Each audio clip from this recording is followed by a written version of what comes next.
Hey friends, if you encounter this error, kernel power event ID 41 on your Windows computer, then please watch this video. I will guide you through the resolutions. Now here's the thing. This issue can be caused by hardware. So you need to sort out that part first. But before anything else, I will also suggest you to perform a few software level solutions like updating the drivers. Right click on the start button, select settings from the menu.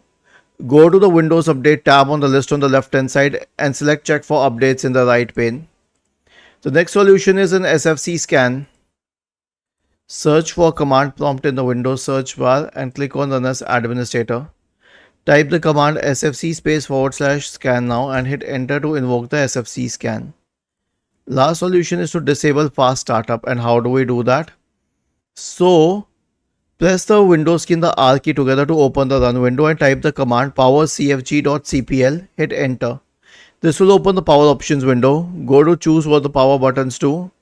Now click on change settings that are currently unavailable and uncheck the box for turn on fast startup. Okay, if it is checked, then uncheck it. Click on save changes. Was this helpful? If yes, then please subscribe to the channel.